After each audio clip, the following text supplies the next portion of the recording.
So today's February 25th. We need to go to the market to pick up a few things.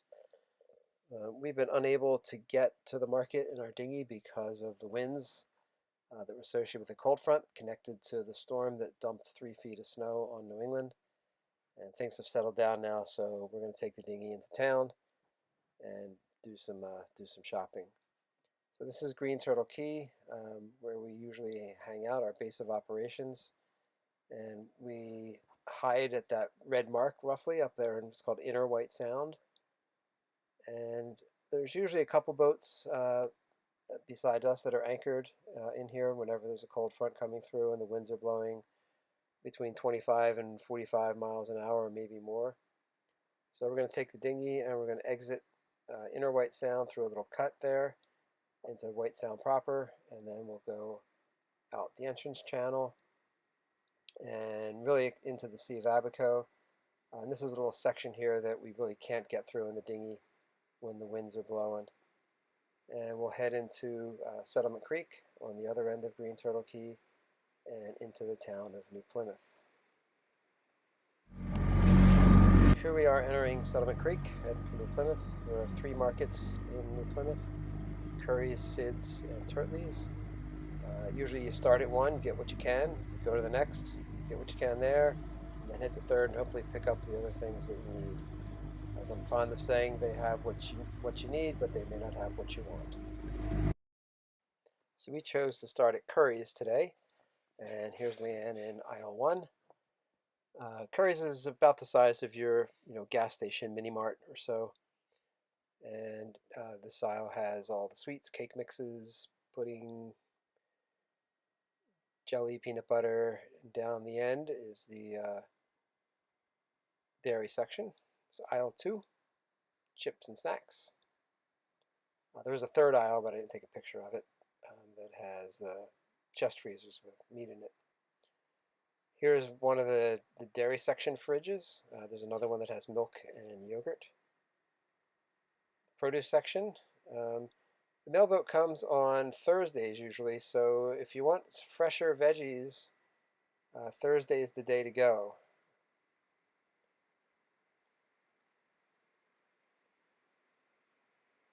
So we did Curry's today, and then Leanne ran over to Sid's to try and pick up some pretzels and a couple other things, and struck out at Sid's. And so we called her today and headed back to White Sound.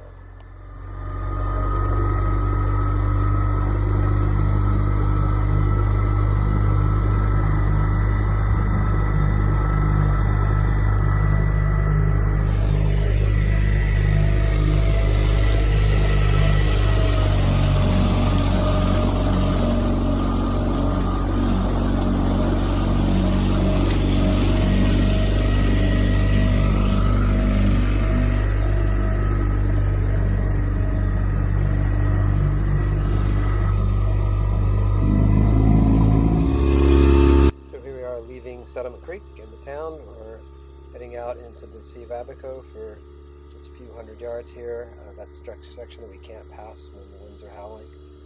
And somewhere along here we went over about a 6-foot long nurse shark. We didn't hit or anything, it was just sitting on the bottom. We just went right over. I didn't even see it. Leanne said, "Hey, we just went over a nurse shark." So you can see how open it is. When the wind's blowing from the northwest here, it's just impassable in the dinghy. So now we're entering the entrance channel back into White Sound.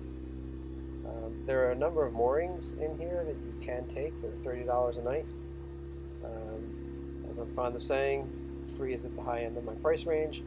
So we really don't take a mooring unless it's really going to blow and we're worried about anchoring. You can anchor in this part of White Sound, but there's lots of turtle grass on the bottom and it doesn't hold very well. It holds for a while, and then your anchor rips out a big wad of grass and sediment, and it can't clear it, so the anchor doesn't reset. You go drifting off across the harbor, crashing down the boats to the side of the harbor. Down the end of the harbor there is the Green Turtle Club, small resort, a restaurant, a market, and a marina. One of the 2 places you can actually get gasoline and diesel fuel. So we got to turn right up here and go through that little cut back into Inner White Sound. The cottages on the right here are for rent, except for the one on the end. That's privately owned. I don't think they rent that one out. And you'll see an American flag flying there. There was a Bahamian flag over that American flag, but it's gotten ripped off in the last couple of windstorms. So we can't get the big boat in and out of this cut. Part of the time we need about half tide or higher. It's just too shallow getting through the cut. So we're sort of trapped back in here when we come back in. We had two boats back here with us for this last front. The catamaran there, G, just the letter G is the name. There's regulars back here. So here we are back home again. Let's unpack the groceries and see what we got. So the Bahamian dollar and the US dollar are tied together, so it's always a 1-to-1. And this load here represents $114. Actually, all at Curry's. We didn't hit Sid's or Turtley's today. So to give you some specific prices, one red pepper was over $6. The two prices there, one is before the VAT tax and one is after. So that's not price per pound. That's a single red pepper is $6. We also picked up some chicken breasts, about $16 for 2 chicken breasts. And so some of the prices here are really kind of crazy, and others are not so bad. Like a dozen regular eggs is about $5. We bought some local free-range eggs, and they were $9 today. But as you can see, things can be quite expensive. We were in the big city of Marsh Harbor last week, taking Alina back to the airport and doing our immigration. And we hit the big grocery store, Maxwell's. And if I dropped you in Maxwell's, you probably wouldn't know you're in the Bahamas. It looks like a U.S. grocery store. And the prices are not too far off the U.S. prices, depending on what you're after. But this extra step to get them out here to the small island really adds up. So that's a trip to the grocery store on Green Turtle Cay. Take care, everybody. We'll talk to you next time.